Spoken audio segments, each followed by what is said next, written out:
हरियाणा से गुरविंदर पन्नू। हरियाणा में आज कैबिनेट की मीटिंग में 15 से 14 एजेंडे पास किए गए हैं। हरियाणा सरकार की तरफ से किन किन आज प्रस्तावों को मंजूरी मिली है, पूरी जानकारी आपको मिलेगी। लेकिन एक गुजारिश है, यदि आपने फेसबुक पर तेज हरियाणा को फॉलो नहीं किया तो फॉलो जरूर कीजिए, यूट्यूब पर सब्सक्राइब करें।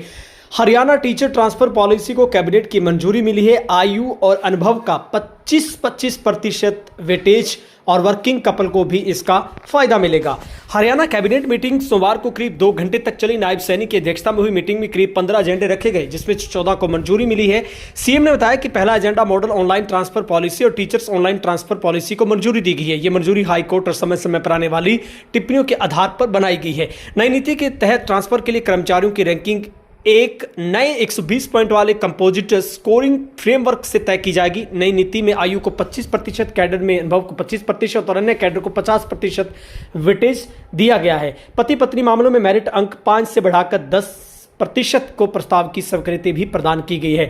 मंत्रिमंडल ने मानव संसाधन विभाग को MOTP 2026 के तहत ऑनलाइन ट्रांसफर प्रक्रिया के लिए निर्देश जारी करने की मंजूरी दी है। ये निर्देश खास तौर पर नेशनल कैटेगरी उन कैडर के लिए होंगे जहां करंट ड्यूटी चार्ज की व्यवस्था है वो लागू की गई है। इसके अलावा दयालु योजना में संशोधन को मंजूरी दे दी गई है। नई इलेक्ट्रिक वाहन EV बस और ट्रक की खरीद पर लाभार्थियों को मोटर वाहन में 100% छूट है वो दी जाएगी। मेरी विकसित विधानसभा थीम कार्यक्रम शुरू किया गया, जिसमें अगले 2 माह में सभी विधायक अपने क्षेत्र में जाकर संवाद करेंगे।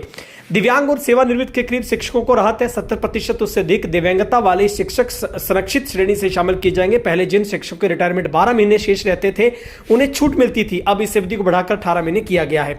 जो शिक्षक अकेले अपने बच्चों की जिम्मेदारी संभाल रहे हैं, यानी सिंगल पेरेंट है, उन्हें 10% अंक अतिरिक्त मिलेंगे। हालांकि मेल टीचर को नाबालिग बच्चे, अविवाहिता बेटियों के आधार पर कोई अतिरिक्त अंक नहीं मिलेगा।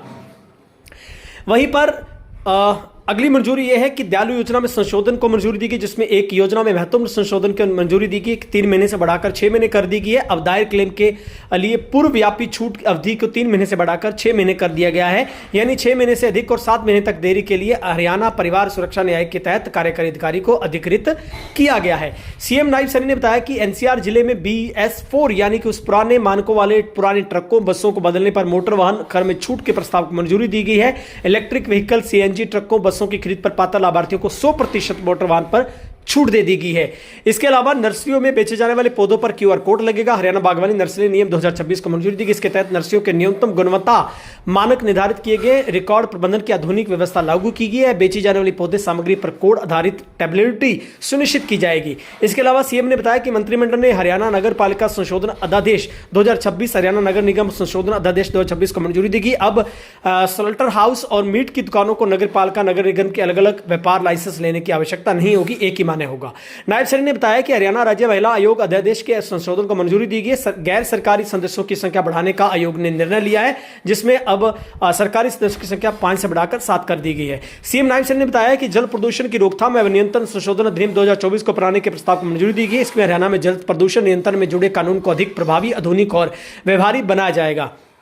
इसके अलावा मुख्यमंत्री ने बताया कि मंत्रिमंडल में डेवलपमेंट चार्ज से संबंधित प्रावधानों को मंजूरी दी गई। जिन संपत्ति मालिकों ने 1996 की अधिसूचना तिथि तक भवन बना लिए, लेकिन डेवलपमेंट तक जमा नहीं किया जाता था, उन पर समय लागू दरों के अनुसार शुल्क जमा करवाना ही होगा।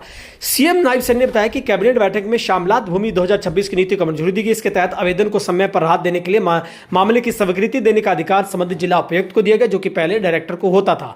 सीएम नायब सैनिक ने बताया कि यमुनानगर और जगाधरी के मामलों के समाधान के लिए महत्वपूर्ण निर्णय लिया गया। इसमें 1996 में भवनों का नियमितीकरण किया गया है। शहरी स्थानीय निकाय विभाग के निदेशकों को यमुनानगर निगम से एक विशेष समिति गठित करने की मंजूरी दे दी गई है।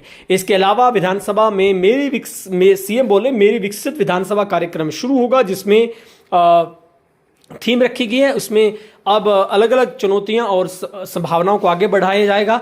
आगामी जुलाई और अगस्त माह के दौरान विधायक अपने अपने क्षेत्र में जाकर सीधे जनता से संवाद करेंगे, पता करेंगे कि सरकार की नीतियां जनता तक कितनी पहुंच पा रही है।